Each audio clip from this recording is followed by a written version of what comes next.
Olá! Sejam muito bem-vindos a mais uma análise profunda.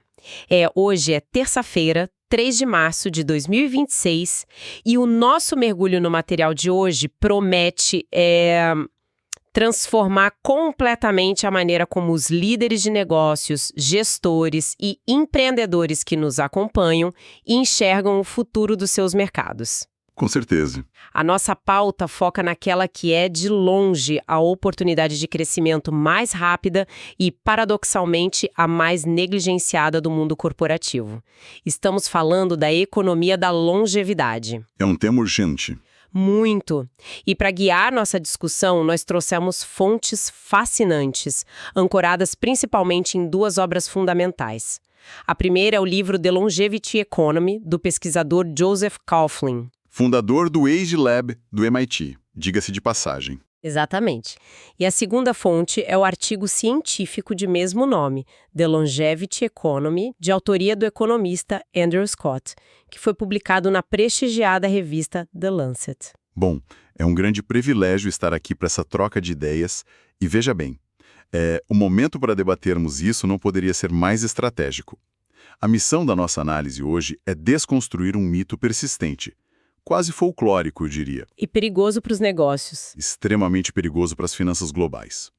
É a noção de que o envelhecimento populacional é um fardo, uma espécie de âncora que vai afundar as nações. O que queremos mostrar para os fundadores e estrategistas que nos escutam é como transformar essa mudança demográfica, que é uma força da natureza inescapável, em uma vantagem competitiva na casa dos trilhões de dólares. Perfeito. E para que a nossa audiência tire o máximo de proveito estratégico, nós vamos dividir a nossa dinâmica de hoje em duas lentes que se complementam. Eu vou focar mais na visão microeconômica trazida pelo Kaufman, dissecando os insights sobre o comportamento desse novo consumidor, os erros grotescos de design de produto e a psicologia por trás do consumo. E eu vou assumir a outra ponta. Vou guiar a discussão pelo panorama macroeconômico, o impacto direto no PIB, o futuro do trabalho e as políticas de longevidade, que formam o grande foco da pesquisa de Andrew Scott. Certo, vamos desvendar isso.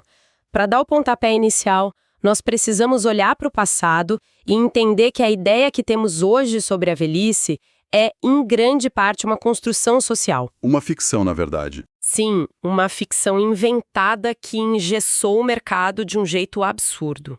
No século XIX, a comunidade médica acreditava firmemente numa teoria chamada energia vital. A premissa era bem simples. Todo ser humano nascia com um tanque de energia finito. Como uma bateria que não recarrega. Exato. Se a pessoa trabalhasse demais, se estressasse ou até se divertisse demais, essa energia se esgotaria rapidamente. A velhice era vista puramente como o momento em que a bateria biológica chegava ao fim. O que é irônico, porque quando olhamos para a cultura de algumas startups modernas hoje, onde se glorifica trabalhar 80 horas por semana até o esgotamento total, parece que muitos líderes ainda acreditam nessa mesma teoria da energia vital finita. É uma ótima observação. Mas voltando ao século XIX, quem ficasse sem essa energia e, consequentemente, sem dinheiro, era despachado para os asilos para pobres, as almshouses. Um isolamento forçado. Foi ali que se cimentou o estigma social de que ser mais velho era sinônimo absoluto de ser doente, dependente e incapaz. Criamos uma sociedade que enxerga o envelhecimento populacional como uma bomba relógio. Só que os dados do Kaufman quebram essa narrativa ao meio.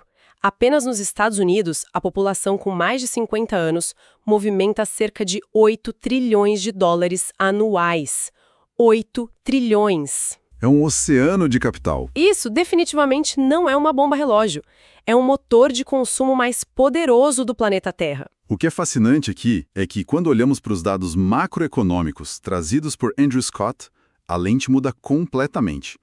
Nós vemos que o aumento da expectativa de vida saudável é, na realidade, um dividendo demográfico altamente positivo. Como assim? Se analisarmos a história econômica, todos os ganhos de expectativa de vida que a humanidade conquistou serviram para impulsionar o produto interno bruto. O mecanismo é claro. Pessoas vivendo mais significam mais tempo para produzir, consumir e inovar.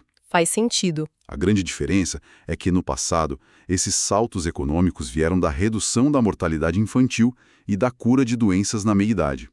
Isso engrossou as fileiras de trabalhadores jovens.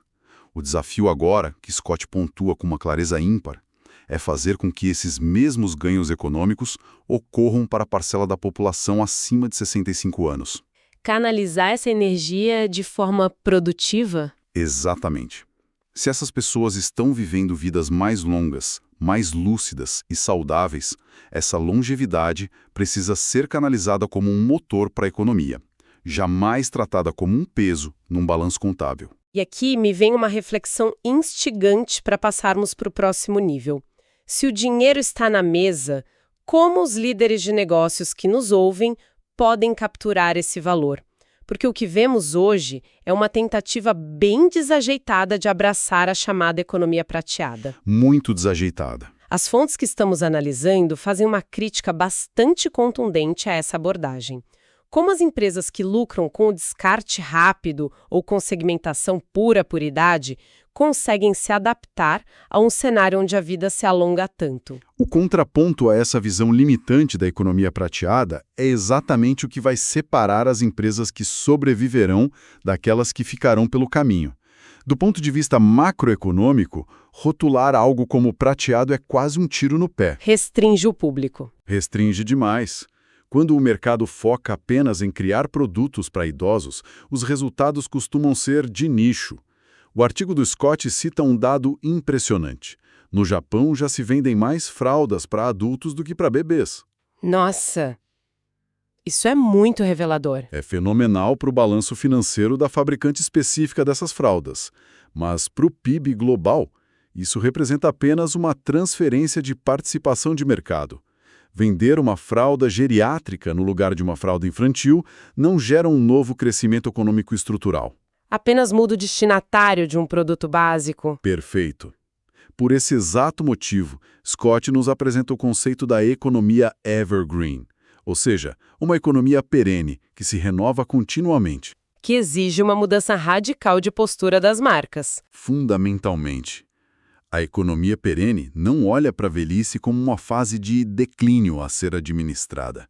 Ela exige investimentos massivos ao longo de toda a vida do indivíduo. Desde cedo. Sim, o escopo abrange desde o avanço da biotecnologia e da medicina preventiva aplicada a quem ainda está nos 20 ou 30 anos, até a educação continuada e o retreinamento profissional para quem passou dos 60. É a concretização econômica e tangível daquela máxima de que os 50 são os novos 40. O foco corporativo deixa de ser a mera mitigação da fragilidade. E passa a ser a manutenção prolongada da produtividade, da curiosidade e da vitalidade. E é nesse ponto da vitalidade que o Kaplan nos presenteia com uma adaptação brilhante da famosa pirâmide das necessidades de Maslow aplicada ao envelhecimento. Pensemos no mercado atual. A esmagadora maioria dos produtos desenvolvidos para o público maduro falha de forma trágica, porque foca no lugar errado. Exato. Concentra 100% do seu esforço apenas na base da pirâmide. Estamos falando de produtos focados estritamente em saúde básica, segurança física, medicação diária e barras de apoio para evitar quedas no banheiro. É um olhar muito clínico. Super clínico e limitante. O erro de design aqui nasce da presunção bizarra de que, ao apagar as velhinhas de 60 anos, o indivíduo misteriosamente deixa de ter desejos, perde a vaidade, abandona suas aspirações intelectuais e simplesmente não quer mais se divertir. Como se a pessoa virasse um paciente em tempo integral. Exatamente isso. A mensagem de Kaplan para os estrategistas é clara. O verdadeiro oceano azul da lucratividade não está no rodapé da pirâmide de Maslow, está no topo. Esse consumidor maduro que detém a maior fatia de riqueza acumulada quer pertencimento social, quer realizar sonhos antigos, quer aprender novos idiomas e quer experiências de qualidade. A negligência da indústria em relação a esse topo da pirâmide gera reações que, do ponto de vista do mercado, são verdadeiras aulas sobre como não lançar um produto. Aqui é que a coisa fica realmente interessante. Se olharmos para a história dos negócios, ela está pavimentada com fracassos monumentais causados exatamente por essa miopia corporativa. O livro traz o exemplo da gigante Heinz, que nos anos 50 decidiu lançar a Heinz Senior Foods. Eu lembro de ler sobre esse caso. Foi um desastre. Um desastre completo. Era uma linha de alimentos em formato de purê, desenvolvida para idosos com dificuldades de mastigação. Fizeram pesquisas nutricionais, ajustaram o sabor, investiram pesado em maquinário e o produto afundou como uma pedra. Por causa do estigma. Sim, o time de engenharia não percebeu que as pessoas preferiam 1000 vezes comprar papinha de bebê tradicional, de forma discreta, até que passar pelo constrangimento público de colocar uma lata com um rótulo comida para velhos no carrinho do supermercado. Ninguém quer anunciar uma suposta fragilidade para o caixa do supermercado. O trabalho a ser realizado pelo produto ali não era puramente mecânico de conseguir engolir o alimento, era emocional, era preservar a dignidade do consumidor. Outro caso que ilustra isso de forma até cômica, se não fosse trágica para os investidores, é o do celular alemão Katharina das Grosser, lançado em 2007. O celular gigante. Esse mesmo. Os engenheiros criaram um aparelho gigantesco, pesado, com botões emborrachados enormes e uma tela simplória. A intenção técnica era facilitar a visualização e o uso motor, mas o design estético gritava para o mundo inteiro: eu sou frágil e incapaz. Imagina a situação de usar isso em público. Pois é, imaginem a cena. A pessoa vai a um restaurante elegante, senta-se para um jantar e tira um tijolo de borracha da bolsa. O estigma falou muito mais alto que a utilidade. Os idosos simplesmente deixavam o telefone escondido na gaveta de casa por pura vergonha. Se conectarmos isso ao quadro geral da macroeconomia, o custo desse estigma é a destruição da escalabilidade. E a solução que as fontes propõem para evitar esse abismo é o que chamam de design transcendente. Exato. O design transcendente é o absoluto oposto do design medicalizado. Não se trata de fazer um produto apenas funcional e acessível para quem tem limitações. Trata-se de criar uma ferramenta tão esteticamente incrível e intuitivamente brilhante que pessoas de todas as idades farão fila para comprar. E o exemplo do descascador de batatas ilustra isso perfeitamente. A origem do descascador da marca Osho é belíssima. O empresário Sam Farber estava na cozinha e notou que sua esposa Betsy, que sofria de artrite severa, sentia muita dor ao tentar usar um descascador de metal tradicional, daqueles fininhos e escorregadios. Que são horríveis até para quem não tem artrite. Exatamente. Em vez de aceitar isso como uma fatalidade da idade, ele se juntou à designer Patty Moore. E a Patty era uma lenda, uma especialista em empatia com o envelhecimento que chegou a viajar pelos Estados Unidos disfarçada de idosa para sentir na pele as barreiras urbanas. Uma pesquisa de campo literal. Juntos, eles criaram um utensílio de cozinha com um cabo ovalado, emborrachado, macio e largo, que exigia o mínimo de força na pegada. O grande pulo do gato estratégico dessa história.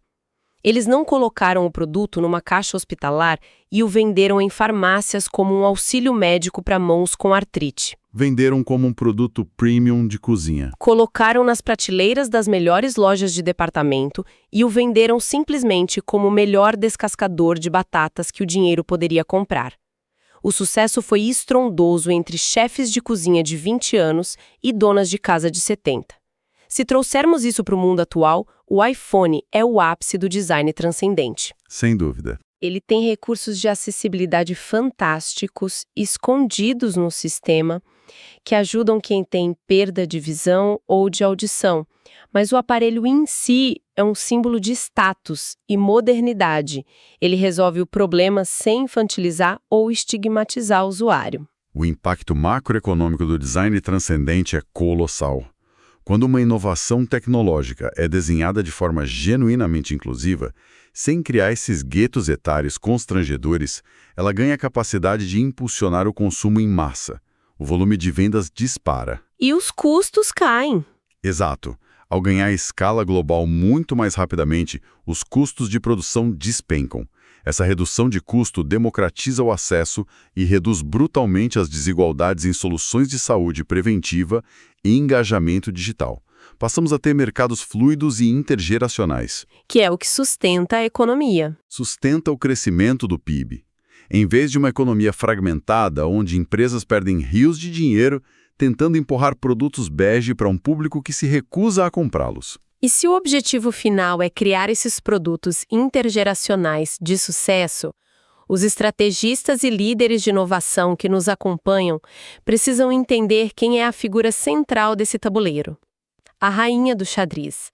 O material do Age Lab revela uma verdade inconveniente para muitos times de desenvolvimento. A chave do mercado está nas mãos das mulheres maduras. Isso é um dado que muda o jogo. As fontes trazem uma estatística que deveria estar emoldurada na sala de reuniões de todo CEO.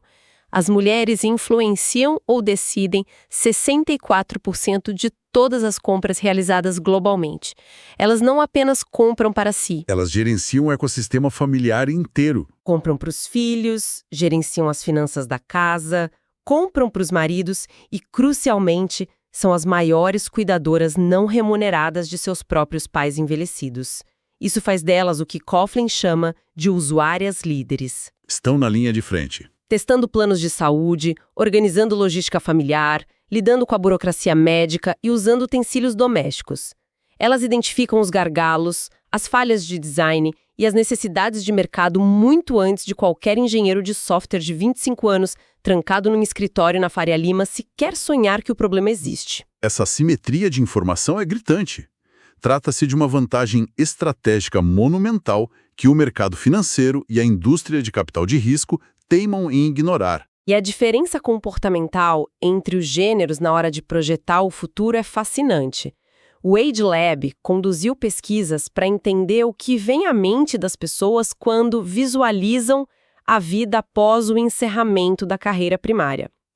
Os homens, em grande parte, repetiram passivamente os roteiros mastigados das campanhas publicitárias de previdência. Falaram em relaxar no sofá e jogar golfe, imagino. Exatamente isso. Relaxar, jogar golfe, fazer cruzeiros. As mulheres trouxeram um vocabulário completamente diferente.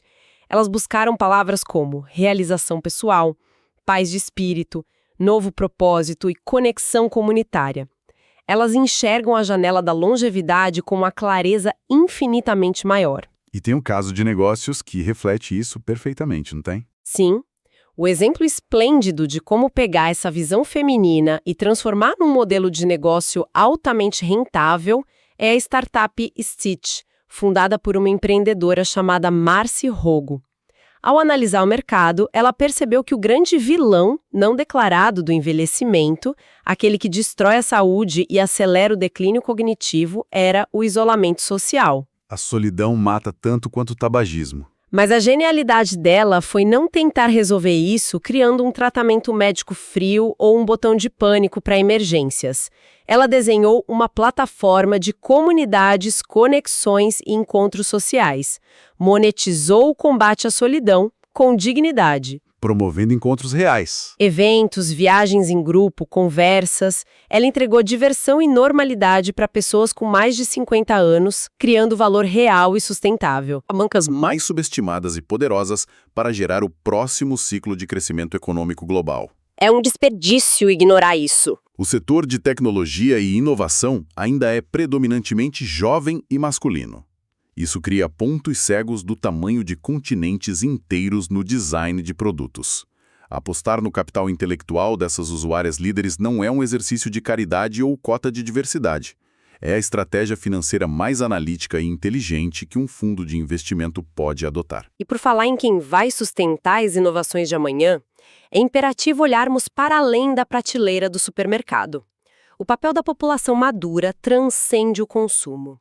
A economia da longevidade afeta diretamente o chão de fábrica e a própria capacidade de produção de riqueza de uma nação. Isso levanta uma questão importante e urgente para qualquer gestor de pessoas, que é o futuro do trabalho dentro da economia perene.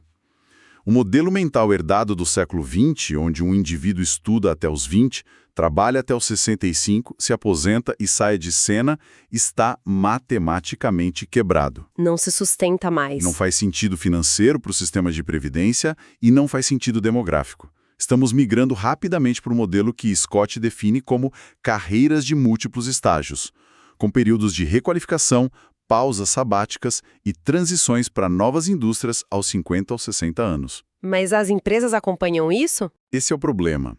Os relatórios são alarmantes quando evidenciam a queda abrupta da participação na força de trabalho após os 50 anos. E o diagnóstico é claro: essa evasão não se dá por uma súbita falta de saúde ou de capacidade cognitiva. Se dá pelo etarismo corporativo enraizado nas políticas de contratação. O famoso preconceito de idade institucionalizado. Exato.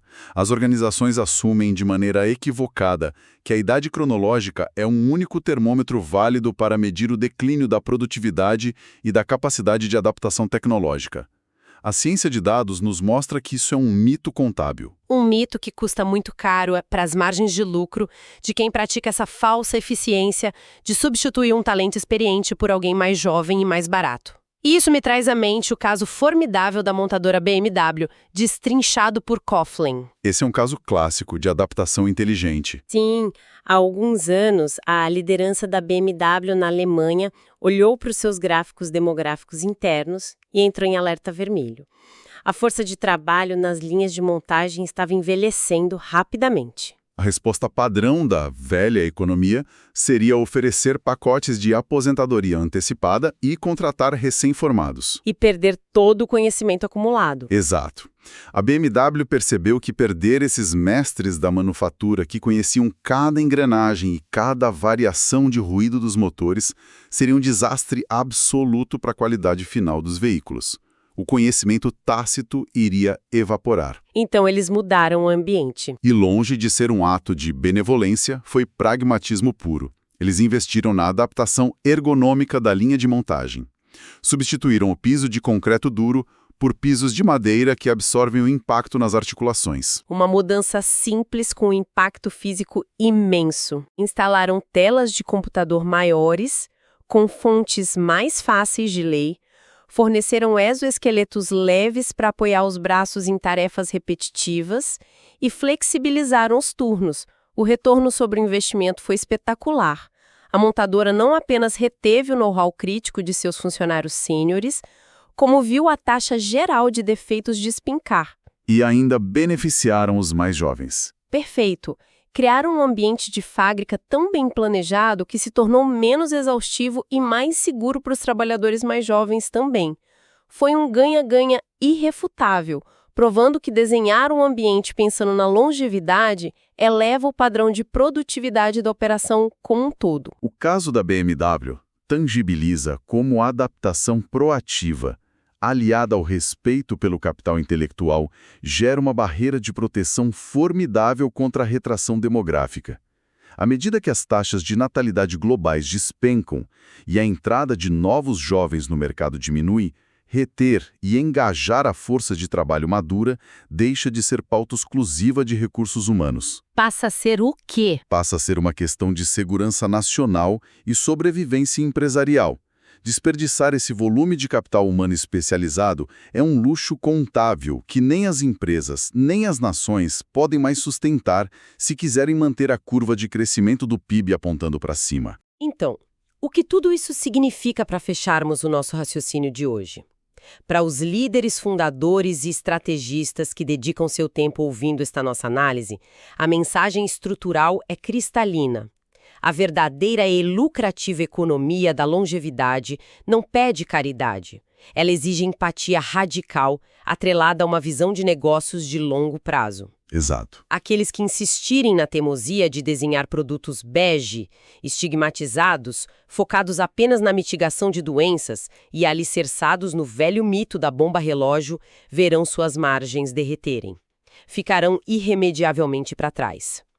Por outro lado, as organizações que tiverem a coragem de desenhar seus produtos e suas culturas corporativas, mirando na aspiração e na vitalidade perpétua de seus consumidores, serão as grandes soberanas deste mercado trilionário. E aqui me vem uma reflexão final, uma provocação direta baseada na própria trajetória de evolução das tecnologias de saúde, para que os conselhos de administração que nos acompanham pensem a respeito. Vamos lá. Se a biologia do envelhecimento está se tornando cada vez mais maleável com os avanços da medicina moderna, e se vislumbramos um cenário iminente onde as pessoas terão 30, 40 ou até 50 anos de vida ativa, lúcida e produtiva após encerrarem o primeiro ciclo de suas carreiras tradicionais, a pergunta que fica é a seguinte: Será que as grandes corporações que continuam utilizando a idade de 65 anos como uma data de validade inegociável, como uma guilhotina para seus melhores talentos, não estão, na verdade, financiando diretamente a própria ruína? Nossa, isso é muito profundo. Vemos gigantes do mercado dispensando diretores brilhantes apenas por causa da certidão de nascimento. Ao fazer isso, não estariam essas empresas entregando de bandeja um verdadeiro exército de profissionais hiperexperientes, com redes de contato ricas, para fundar as startups ágeis e as consultorias que vão desestabilizar os seus próprios setores amanhã? É um risco estratégico alto demais para ser ignorado. Uma provocação cirúrgica e um alerta fundamental para encerrarmos o nosso mergulho de hoje. Para todos que nos acompanham e desejam ir além desses insights, nós recomendamos fortemente a busca e a leitura atenta das obras completas de Joseph Coughlin e Andrew Scott. São leituras obrigatórias. Eles oferecem os mapas detalhados e as métricas necessárias para que suas empresas naveguem com maestria nesse novo território inexplorado. Agradecemos imensamente a companhia de todos que nos acompanharam nesta análise profunda de hoje. Fica aqui o nosso convite aberto para o próximo encontro, onde continuaremos a explorar, debater e desmistificar as grandes tendências que já estão moldando o mercado de amanhã. Um excelente dia, ótimos negócios e até lá!